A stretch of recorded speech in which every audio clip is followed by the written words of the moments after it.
रसूल पाक सल्लल्लाहु अलैहि वसल्लम का एक फरमान है मुसन्नफ अब्दुल रज़ाक में, ये हदीस आपने आज याद रखनी है। नबी पाक सल्लल्लाहु अलैहि वसल्लम ने फरमाया किसी आदमी के नमाज और रोजे से मुतासर ना होना, पहले देख लेना कि वो मानतदार है कि नहीं। किसी के नमाज रोजे से मुतासर नहीं होना, पहले देख लेना कि दयानतदार है कि देखना लोगों की जेबों पे कितनी नजरें डालता है। फरमाया बहुत सारे नमाज रोजे वाले धोखेबाजी करते हैं, दयानती ना करें, अपने ओहदे का पास रखें, अपने मनसब का ख्याल रखें। ओहदे जिस जगह आप मौजूद हैं आपकी जिम्मेदारी है। मेरे रसूल पाक सल्लल्लाहु अलैहि वसल्लम ने फरमाया हर बंदा तुम में से निगरान है और जो उसकी रियाया है उसके बारे में उसने जवाब देना है। कभी भी बददयानती ना करें। हम लोगों का पहले एतमाद हासिल करते हैं, फिर उस एतमाद को ठेस पहुंचाते हैं। उसका नुकसान पता क्या होता है? दुनिया में सबसे कमजोर शख्स वो होता है जिस पर कोई एतबार नहीं करता। जिसका एतमाद जाया हो जाए वो आदमी बिखर जाता है। कभी भी धोखाधड़ी की पॉलिसी ना बनाए। हम लोगों से मुफादात लेने के लिए अपने रवैये मीठे करते हैं और जब काम निकल जाता है फिर हमारे रवैये बदल जाते हैं। ये धोखा है, ये बददयानती है। इसको अल्लाह रसूल ने पसंद नहीं किया। मेरे नबी पाक अलैहिस्सलाम ने फरमाया जिसमें तीन बातें पाई जाए वो तो मुनाफिक है। अगरचे उलमा कहते हैं यहाँ मुनाफिक एतकादी मुराद नहीं, मुनाफिक अमली मुराद है, लेकिन हुजूर ने फरमाया मुनाफिक है। या रसूलुल्लाह कौन? फरमाया वो बंदा जब बात करे तो झूठ बोले, जब वादा करे तो मुखालफत करे, जब अमानत रखी जाए तो बददयानती करे, ये तो बंदा मुनाफिक है। हजरत अबू नूर अलैहिर्रहमत ने लिखा है, फरमाते हैं महमूद गजनवी का दौर था तो एक आदमी महमूद गजनवी के पास ना अपना केस लेके आया, मुद्दई बन के आया। उसने कहा बादशाह मेरा केस बड़ा निराला है। बादशाह सलामत ने कहा वो किस तरह? कहने लगा ये मेरे पास एक थैली है, मैं ना सफर पे जाने लगा तो ये थैली पूरी हीरों की भरी हुई। फलां इलाके के जो काजी साहब है ना, मैं जाती दफा मैं कहीं सफर पे जा रहा था तो मैं उनके पास छोड़ गया कि रास्ता लंबा है, कहीं को मुझसे छीन ना ले, हीरों की भरी हुई। कुछ दिनों के बाद मैं वापस आया हूँ, काजी साहब ने मुझे थैली वापस की है तो इसमें हीरो की बजाय खोटे सिक्के निकले। अब मैंने काजी साहब से कहा है तो काजी साहब तो मेरे गिरेबान तक आते हैं, वो कहते हैं बता कहीं से फटी है, खुली है? वो जिस तरह टांके लगा के तूने सी थी उसी तरह लगे हुए हैं कि नहीं? तो हुजूर लगे भी बिल्कुल उसी तरह, ना फटी है ना खुली है। अब मैं लुट गया हूं, मेरी कुल उम्र की कमाई जाया हो गई, खोटे सिक्के कहां और हीरे कहां? तो मेहरबानी करें और मैं आपकी बारगाह में अल्लाह रसूल के नाम पर हलफ देता हूं कि मैं हूं बिल्कुल सच्चा। महमूद गजनवी कहने लगे तू जा, थैली छोड़ जा, और जब मैं तुझे बुलाऊंगा फिर दोबारा आना। तो शख्स चला गया। महमूद गजनवी उठे, दरबार बर्खास्त किया, लोगों से कहने लगे चले जाओ, मैं 3 दिन के लिए सैर करने जा रहा हूँ, 3 दिन के बाद लौटूंगा। अकेले जब रह गए ना महमूद दरबार में तो महबूब ने छुरी मंगाई। वो जिस तख्त पे बैठते थे वहां गद्दा बिछा हुआ था, ये गद्दा पड़ा ना, वो गद्दा बिछा हुआ, तो महमूद ने छुरी के साथ उसको फाड़ डाला और छुरी जेब में रखी निकल गए। कहने लगे मेरे बाद को मेरे दरबार वाले इहाते में दाखिल ना हो। महमूद चले गए। अब वो सफाई करने वाला जब आया ना, उसने आके देखा तो गद्दा तो फटा हुआ है।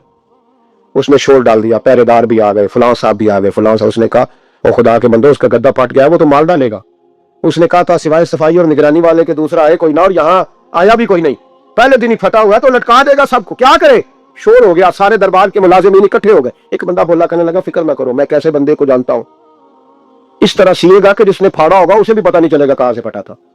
ऐसा बेहतरीन रफू करेगा कि पता भी। उसने कहा यार हम सारे एक महीने की तनख्वाह देते हैं, तू बंदा बुला। वो बुला लिया उसको, उसका नाम मोहम्मद रफू घर था। वो आया, उसको गद्दा दिखाया, उसका यार इस तरह सीना पता ना चले। उसने कहा फिक्र ही ना करो, मैं बड़ा कारीगर हूं। बड़े बड़े कारीगर लोग नहीं हमारे मुल्क में पाए जाते, कोई निशान छोड़ते हैं पीछे?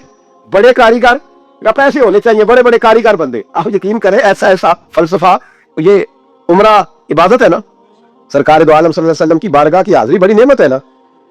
तो सऊदी गवर्नमेंट ने पाबंदी लगा दी, खैर उनकी भी ज्यादती है। इस तरह की पाबंदियां शरीयत इस्लामिया में जायज नहीं। अल्लाह के घर मुसलमान जब चाहे जा सकता है, लेकिन वो कहते हैं 2000 रियाल दे जिसने 2 साल बाद भी आना है।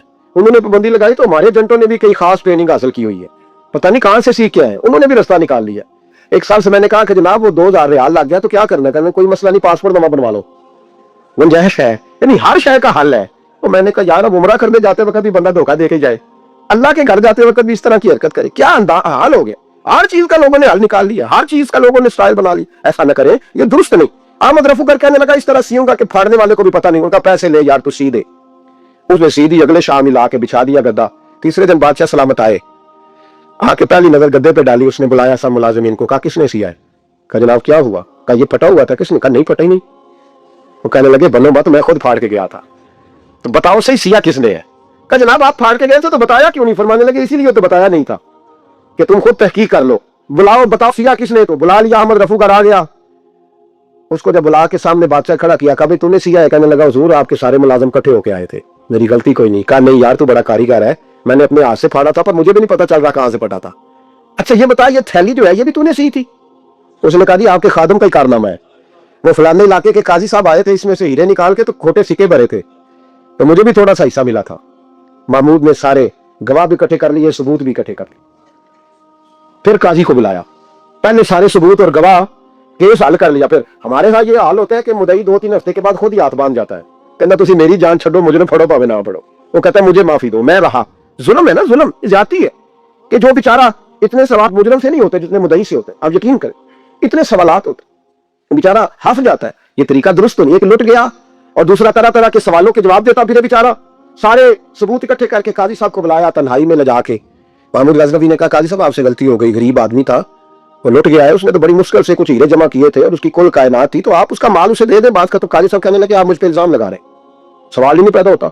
आप मेरी दाढ़ी देखें, आप मेरा एजाज देखें, दुनिया जानती है। मैं उसने कहा काजी साहब इंसान भूल ही जाता है, बंदा भूल जाता है, गलती होगी, माल निकाल नहीं सब कहा। मैं तन्हाई में पूछ रहा हूं, मैं उस वक्त पूछ रहा हूं जब दूसरा मौजूद कोई नहीं। आज तौबा कर ले, मैं कुछ नहीं कहूंगा, तू मेरी जुबान पे एतबार कर, तुझे पता है मैं जो कहता हूं उस पे अमल भी करता हूं, बाज आ जा। पर काजी ने कहा नहीं, मेरी गलती कोई नहीं। मामूद ने फिर भरे दरबार में बुला लिया, मजमा आम में। मोहलत के दिनों में जो तौबा कर ले वो बच जाते हैं, लेकिन लोग रुस्वानियों के दिनों में भी वापस लौटते हैं अगला घर देख के, फिर हालात और तरह के हो चुके होते हैं। जब बड़े दरबार में काजी को बुलाया, भाई तू मानता है कि नहीं? उसने कहा नहीं।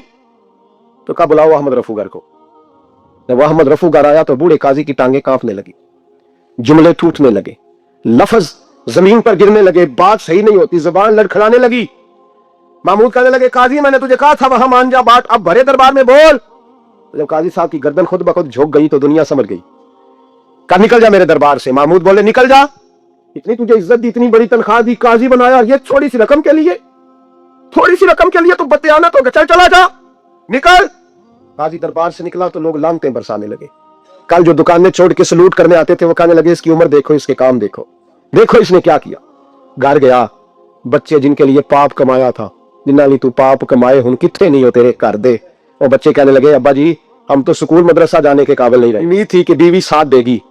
वो कहने लगी मैं मेके कैसे जाऊंगी, गली की औरतें तरह तरह की बातें बनाती हैं। और भाई कामयाबियों के बड़े सरबराह होते हैं, कोई कामयाब हो जाए तो सारे कहते हैं मेरी सपोर्ट से हुआ है, नाकामियां हमेशा यतीम होती है, नाकामियों का कोई सरबराह नहीं होता। जब तक तो काजी था तो बड़े बात थी, हर बंदा कहता था रिश्तेदार है, और रुसवाई हो गई तो वो तेरी आंख हो या संगे मलामत की चुभन। कौन पहुंचा है मेरे दर्द की गहराई तक, दौरे शोहरत में तो यारों ने किया याद बहुत, साथ आया ना कोई कूचे रुसवाई तक। और मियां साहब कहने लगे सारी उम्र याटा बुद्ध है, मैं लखा कीते नहीं पेड़े, अब वक्त आया थे मोहम्मद बख्शा कोई नहीं हो बैठा नेड़े। हालात ही बदल गए। काजी खामोशी से अंदर चला गया, अपनी रुसवाई समेट के बिस्तर पे लेटा। न रोटी की भूख लगी, न पानी की प्यास लगी, न नींद आई, सारी रात तड़पता रहा। सवेरे घर वालों ने दरवाजा खोला तो रूह परवास कर गई थी, दुनिया छोड़ गया। हजरत अबू नूर अलैहिर्रहमा बोले, फरमाने लगे याद रखो कभी बदयानती ना करना, कभी। ये तो महमूद गजनवी की अदालत ही, कयामत में रब करीम की अदालत लगेगी। और फरमाया वहां तो गवाही देने वाला अहमद रफूगर था, कयामत में तो तुम्हारे अपने हाथ पैर गवाहियां देंगे, हमारा अपना वजूद गवाही देगा। और फरमाया यहाँ तो लानते दुनियादार बरसाते थे, वहां फरिश्ते होंगे। और काजी को तो मौत आ गई थी, कयामत में तो दोबारा मौत भी कोई नहीं आएगी, वहां तो रहना है और सहना है। बदयानती माशरे में इतनी बदयानती हर जगह। उस माशरे का भी कुछ बनेगा जहां दवाई भी खालस ना मिले, या दवाई में भी बदयानती हो। लोग अपने बच्चे को ऑक्सफोर्ड यूनिवर्सिटी में पढ़ाने के लिए गरीबों के बच्चों के रगों में जो दवाई उतारे वो भी 2 नंबर। इतना बड़ा भी कोई बदयानत मुआशरा होता है कि लोग यहां तक धंधा करें, यहां तक कि लोग लोगों की जिंदगियों से खेल जाए और हमें एहसास तक ना हो कि कोई मर जाएगा, कोई डूब जाएगा, क्या बनेगा। और जिसने वो रजिस्टर की दवाई की, उसने 2-4 लाख रुपया लिया और उसने ये नहीं सोचा कितने इंसान मेरी वजह से मरेंगे। कत्ल सिर्फ ये तो नहीं होता गोली मार के मार देना, लोगों की जिंदगियों से लोग खेल जाते हैं, लोग तबाही कर जाते हैं, लेकिन बदयानती से बाज नहीं आते। मेरे रसूल पाक अलैहिस्सलाम के गुलामों, नबी पाक सल्लल्लाहु अलैहि वसल्लम ने जरा सी बदयानती, और सहाबा का ये मिजाज था, इतनी सी भी कभी उनसे गलती होती तो तरफ